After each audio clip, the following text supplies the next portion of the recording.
Légumineuses, légumineux, écoutez-moi bien les légumes. Nous allons vous expliquer simplement les principaux points des ordonnances de la loi travail. C'est pas le moment de se prendre le chou. Je vais être aidé de mon ami Pénichou, actuel ministre du Travail et pilote de ces ordonnances. Pénichou, viens, dis bonjour. Bonjour. Envoyez-moi une patate s'il vous plaît, ça m'aidera à vous expliquer tout ça. Merci. Les médias et le gouvernement vous font croire qu'il y a un lien entre une supposée rigidité du droit du travail et le chômage. Ce ne sont que des salades. Ce que montre une récente étude de l'INSEE, pas du jus de navet donc, c'est que si les chefs d'entreprise n'osent pas embaucher, c'est à cause d'un manque de débouchés pour leurs produits, et non pas à cause d'une soi-disant difficulté à licencier. Passer le code du travail au hachoir à légumes, ça ne va rien arranger, bien au contraire. Imaginons que cette patate, c'est le code du travail.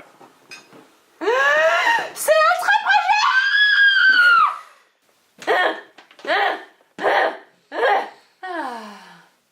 Et voilà, tu l'as réduite en purée. Mais après, si tu peux pas la vendre ta patate, bah t'auras toujours autant de légumineuses feignantes au chômage. Et tes produits, ils pourriront dans le bac à légumes. Et puis, ma Pénichou, moi je te le dis, faut surtout pas écouter tout ce que racontent les grosses citrouilles du MEDEF. Ils sont toujours en train de pleurer comme des oignons. Si par exemple, je te dis qu'il est plus facile aujourd'hui de licencier les personnes en CDI en Allemagne ou en Italie qu'en France. Ça t'embouche un coin, non? Eh ben c'est pourtant le cas. Et c'est même l'OCDE qui le dit. Donc là encore, c'est pas du jus de navet ce que je te raconte. Mélenchon, viens m'aider à m'enlever le coin. Mélenchon. Attends, j'arrive ma Pénichou. Merci, ça va mieux. Mais quand même, la loi c'est embêtant. Si on pouvait payer pour s'en affranchir, ça serait quand même vachement mieux. J'ai donc pensé que pour les licenciements abusifs et donc illégaux, on pourrait plafonner la prune du patron à 20 mois de salaire maximum. Comme ça, reste plus qu'à préparer son blé pour se débarrasser des légumes gênants. J'ai aussi rajouté quelques petits suppléments pour se passer au maximum du juge. Ça nous arrange bien. Allez, trêve de sucrerie, je t'arrête tout de suite. Avec tes délires autoritaires, là, tu m'agaces. Je continue. Le deuxième point important de cette loi, c'est le renversement de la hiérarchie des normes. Je m'explique. Avant, un accord d'entreprise ne pouvait être signé que s'il était plus favorable aux salariés que les accords de branche et que la loi. C'est ce qu'on appelle le principe de faveur. T'as compris avec ta tronche de chou-fleur? Ces ordonnances, elles font de ce principe du flanc de courgette. Les grandes entreprises vont imposer à leurs fournisseurs de signer des accords pour baisser les rémunérations. Et oui, les petites boîtes, elles vont être obligées d'accepter. Sinon, quick, on perd le contrat et on ferme boutique. C'est pas compliqué. Et comme tout le monde va être mangé à cette sauce-là, eh bien oui, ça va être le dumping social généralisé, et plus personne n'aura un radis dans la poche. Ce sera légumes vapeur pour les petits patrons, légumes vapeur pour les salariés, et gratin de cardon pour les plus gros, comme d'habitude. Ah, rigole. Seul le SMIC est encore en boîte de conserve. Mais pour combien de temps? Parce qu'on entend, figure-toi, déjà parler d'un SMIC par âge et d'un SMIC par région. Mais tu t'inquiètes pour rien, mon Mélenchon. Ce qu'on veut, c'est du dialogue, de la souplesse, au plus près de la réalité de la cocotte minute. Ah, arrête tes sornettes, va. Vous, les salsifis en marche, vous payez bien notre tête avec vos histoires de dialogue. C'est pas un dialogue social que vous nous préparez, c'est un épluchage en règle. Cerise sur le clafoutis, je t'ai pas raconté, mais si un salarié, il refuse un changement dans son contrat de travail, suite au soi-disant accord d'entreprise, figure-toi que ce motif, ça sera suffisant pour le licencier. De quoi bien te foutre la citrouille. Après ces ordonnances, moi je te le dis, Pénichou, les carottes, elles seront totalement cuites pour le CDI.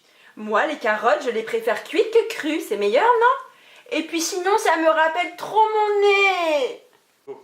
Ça suffit, les salsifis. Ce sont toujours ceux qui n'ont pas un radis, qui sont en ligne de mur et qui se prennent des prunes. Ah, putain, je vais plein les pépins. Les actionnaires, les dividendes, pas une virgule dessus. Quand on sait que la valeur du patrimoine des 500 plus riches de France a été multipliée par 7 en 30 ans, c'est complètement inacceptable de presser ainsi le citron du reste des légumineuses. Ah! Tu commences vraiment à nous prendre le melon. Si on limite les dividendes, comment je vais faire mon marché avec ma petite bourse? À moi, Manu des feignants!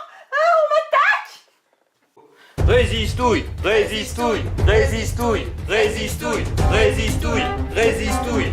Écoutez-moi, légumineuses. Moi, je vais vous dire, il y en a assez de cette dérive néolibérale. Ça va mal finir toute cette histoire. Nous, les légumes insoumis, on propose une autre voie pour conjuguer de manière crédible partage des richesses, protection de tous, lutte contre le chômage et transition écologique. C'est pas le moment de se diviser. Alors on arrête de jouer les passiflores, tous le 21 septembre avec les syndicats, et le 23, on compte sur vous à Paris pour faire une sacrée ratatouille contre le coup d'état social.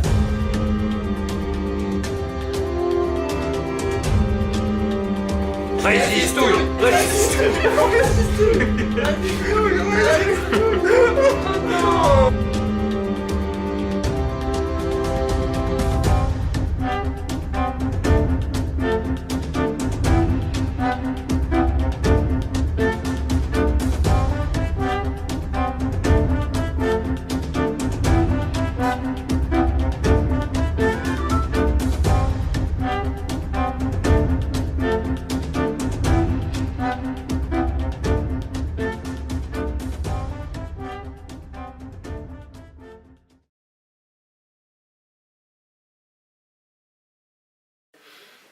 Merde.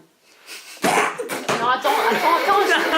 T'as une Attends, réplique. je peux pas dire J'y que crois c'est pas. notre projet. Go. Ça suffit les salsifis. Ce sont toujours ceux qui n'ont pas un radis, qui sont en ligne de mur et qui se prennent des prunes.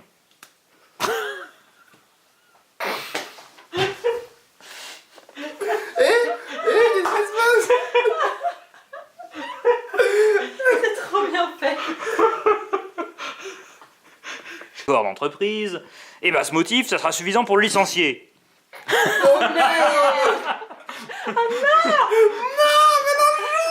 C'est dans le bêtisier.